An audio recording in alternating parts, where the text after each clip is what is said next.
जहां तक एच.डी. कुमारस्वामी साहब का मामला है, उन्होंने साफ साफ कहा है कि जेडीएस जो है, जो उनकी पार्टी है, वो कुल सारी की सारी अब बीजेपी की फैमिली है।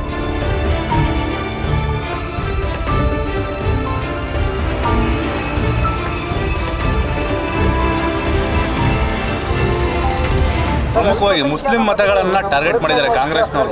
ನೀವು ಯಾವ ರೀತಿ ಸ್ಟ್ರಾಟಜಿ ಮಾಡ್ತೀರಿ ಸರ್? ಈಗ ನಂದು ವಿಶೇಷವಾದ ಸ್ಟ್ರಾಟಜಿ ಏನಿಲ್ಲ. ಪ್ರತಿಯೊಂದು ಬಡಾವಣೆಗಳಿಗೆ ಭೇಟಿ ಕೊಡ್ತೇನೆ. ನನ್ನ ಮೇಲೆ ವಿಶ್ವಾಸ ಇದ್ದರೆ, ನನ್ನಿಂದ ಒಳ್ಳೆ ಕೆಲಸ ಆಗಿದೆ ಅಂತಕ್ಕಂಥದ್ದು ನಿಮ್ಮ ಹೃದಯದಲ್ಲಿದ್ದರೆ निखिल कुमारस्वामी बेंबल कोड़ी केಳ್ತೀನಿ। अब तक जो है जेडीएस में जिन मुसलमानों को साइडलाइन कर दिया गया था और उनको पूछकर भी नहीं देख रहे थे, जब मैं ये जेडीएस छोड़ा तकरीबन 1 साल पहले, उस वक्त मेरे साथ आधे लोग जेडीएस छोड़ चुके, आधे मुसलमान जेडीएस छोड़ चुके। जो साहेबान वहाँ थे वो इज्जत याफ्ता लोग हैं, उन्हें इज्जत भी नहीं दी जा रही है कुमारस्वामी की तरफ से। अब जब इलेक्शन आया तो उनके पैरों पे गिरकर उन्हें लेके आके लोगों को फुसलाने के लिए, बहलाने के लिए उन्हें इस्तेमाल किया जा रहा है। ये गलत बात है। ವಿಶೇಷವಾಗಿ ಮೈನಾರಿಟಿ ಏರಿಯಾದಲ್ಲಿ ಇಷ್ಟೊಂದು ದೊಡ್ಡ ಜಾತ್ರೆ ನೋಡಿ ಮೊಟ್ಟ ಮೊದಲು ನಿಮಗೆಲ್ಲರಿಗೂ ಧನ್ಯವಾದ ಹೇಳ್ತೀನಿ ಬಂಧುಗಳೇ. ಒಳಗಿದ್ದವರೆಲ್ಲ ಹೊರಗಡೆ ಬನ್ನಿ. ಕುಮಾರಣ್ಣವ್ರು ಮಾತಾಡ್ತಾರೆ ಅಂದಾದ್ಮೇಲೆ. अंदर रहे तो सभी भाई राजू ಕುಮಾರಣ್ಣ ಬಾತ್ करते। ನಿಖಿಲ್ ಕುಮಾರಸ್ವಾಮಿ ನಿಮ್ಮೂರವರಲ್ಲ, ಯೋಗೇಶ್ವರ್ ತೀರೋದ್ರೆ ಚಕ್ಕೆರಳಾಗ್ತಾರೆ, ಹೌದಾ ಇಲ್ವಾ? ನಿಮ್ ಕಷ್ಟ ಅಂತ ಅಂದ್ರೆ ಬಂದು ನಿಮ್ಮೂರಲ್ಲಿ ನಿಮ್ ಪಡ್ಸಾಲೆ ಮೇಲೆ ಕೂತ್ಕೋತಾರೆ. ಕುಮಾರಸ್ವಾಮಿ ಅವ್ರು ಯಾವತ್ತಾರ 6 ವರ್ಷದಲ್ಲಿ ಬಂದಿದ್ರು ನಿಮ್ಮೂರಿಗೆ? ಯೋಗೇಶ್ವರ್ನ ಗೆಲ್ಸಿದ್ರೆ ಇವತ್ತು 10 ಸಾರಿ ಬಂದಿರೋರು. ಅವರ ಟಾರ್ಗೆಟ್ ಇರ್ತಕ್ಕಂಥದ್ದೇ ನಿಖಿಲ್ ಕುಮಾರಸ್ವಾಮಿಗಿಂತ ಹೆಚ್ಚಾಗಿ ಕುಮಾರಸ್ವಾಮಿಯ ಬೆಳವಣಿಗೆಯನ್ನು ಇವತ್ತು ಈ ಚುನಾವಣೆಯ ಮುಖಾಂತರ ಸಂಪೂರ್ಣವಾಗಿ ನಾಶ ಮಾಡಬೇಕು ಅಂತಕ್ಕಂಥದ್ದೇನಿದೆ. ಆದರೆ ಆ ಒಂದು ಅವರ ಕುತಂತ್ರಗಳಿಗೆ ಚನ್ನಪಟ್ಟಣದ ನನ್ನ ತಂದೆ ತಾಯಂದಿರು ಯಾವುದೇ ಕಾರಣಕ್ಕೂ ಅವರಿಗೆ ಯಾವುದೇ ರೀತಿಯ ಬೆಂಬಲ ಕೊಡೋದಿಲ್ಲ ಅಂತಕ್ಕಂಥದ್ದು ನನಗೆ ಸಂಪೂರ್ಣವಾದ ವಿಶ್ವಾಸ ಇದೆ। कुमारस्वामी, निखिल कुमारस्वामी, इमरान भाई, प्रवर्तिगार आलम, हमारे दरगाह के सज्जादे सैयद अफरोज साहब और जितने भी अफराद यहाँ पे आए मेरे मौला, इन सब के हक में कबूल और मकबूल। अल्लाह व मलाइकतुहु युसल्लूना अलन नबी या अय्युहल्लज़ीना आमनू सल्लु अलैहि व सल्लिमू तस्लीमा। अल्लाहुम्मा सल्लि अला सय्यिदिना हबीबना व नबीना मौलाना मुहम्मदिन बारिक व सल्लिम सल्लल्लाहु अलैहि सलातु व सलामन अलैका या रसूलल्लाह सल्लल्लाहु तआला अलैहि व सल्लम।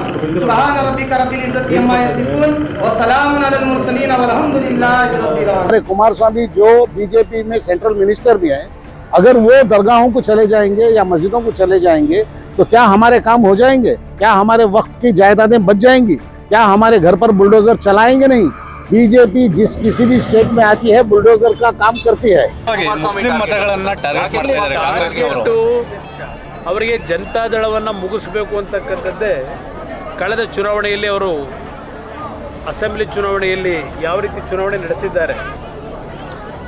ನಾನು 2018ರಲ್ಲಿ ಅವರ ಜೊತೆ ಸರ್ಕಾರ ಮಾಡಿ ಅಲ್ಲಿಂದ ನನ್ನ ಒಂದು ಪಕ್ಷವನ್ನು ಸಂಪೂರ್ಣವಾಗಿ ರಾಜ್ಯದಲ್ಲಿ ಮುಗಿಸಬೇಕು ಅಂತ ಹೊರಟಂಥ ಒಂದು ಅವರ ನಡವಳಿಕೆಗಳು ಗೊತ್ತಿದೆ ನನಗೆ। हमारे आइन को बचाने के लिए आगे आना होगा और इसके लिए इन लोगों को हराना होगा और इनको साथ देने वालों को भी हराना होगा। वो 100 बार चाहे दरगाहों को जाए, 100 बार मस्जिदों को जाए, 100 बार हमारे पास आकर हमारी आओ भगत करें। ವಿಶೇಷವಾಗಿ ನಮ್ಮ ಇಲ್ಲಿಯ ಒಂದು ಮುಸಲ್ಮಾನ್ ಬಂಧುಗಳ ಹೆಣ್ಣು ಮಕ್ಕಳೇನಿದ್ದಾರೆ, ಸಹೋದರಿಯರು, ಅವರು ಹಲವಾರು ಸಮಸ್ಯೆಗಳ ಬಗ್ಗೆ ನನ್ನ ಮುಂದೆ ಗಮನ ಸೆಳೆದಿದ್ದಾರೆ. ನಾವು ನಿಮ್ಮ ಪರವಾಗಿದ್ದೇವೆ, ಯಾವುದೇ ಅಪಪ್ರಚಾರಕ್ಕೆ ನಾವು ಬಲಿಯಾಗೋದಿಲ್ಲ, ನಿಮ್ಮ ಪರವಾಗಿ ಮತ ಕೊಡಲಿಕ್ಕೆ ತಯಾರಾಗಿದ್ದೇವೆ, ನಮ್ಮ ಕಷ್ಟಗಳನ್ನು ಬಗೆಹರಿಸಿ ಅಂತಕ್ಕಂಥದ್ದೇ ಅವರೆಲ್ಲರ ಬೇಡಿಕೆಗಳು ಇಟ್ಟಿರ್ತಕ್ಕಂಥದ್ದು. ಅದರಿಂದ ಇಲ್ಲಿ ಕಾಂಗ್ರೆಸ್ ನಾಯಕರ ಒಂದು ಅಪಪ್ರಚಾರಗಳೇನಿದೆ ಈ ಚುನಾವಣೆಯಲ್ಲಿ ಅದು ಯಾವುದೂ ಅವರಿಗೆ शक्ति ತುಂಬಲಾರದು ಅನ್ನೋದು ನನ್ನ ಅಭಿಪ್ರಾಯ। जहाँ कहीं बीजेपी की हुकूमत है, जिस किसी भी स्टेट में है, वहाँ सब जो है मुसलमानों को तंग किया जा रहा है। यहाँ हमारे कर्नाटक में अभी हाल ही में तेजस्वी सूर्या और बसवराज यत्नाल वगैरह बीजेपी के सारे लोग मिलकर हमारे वक्फ बोर्ड की जगहों को छीनने की पूरी कोशिश कर रहे हैं, पूरा कार्रवाई कर रहे हैं। यहाँ तक कह रहे हैं कि जो कोई वक्फ बोर्ड की ज़मीन पर बैठा हुआ है उसको खाली कराने का हक भी ना मुसलमानों को है ना वक्फ बोर्ड को है।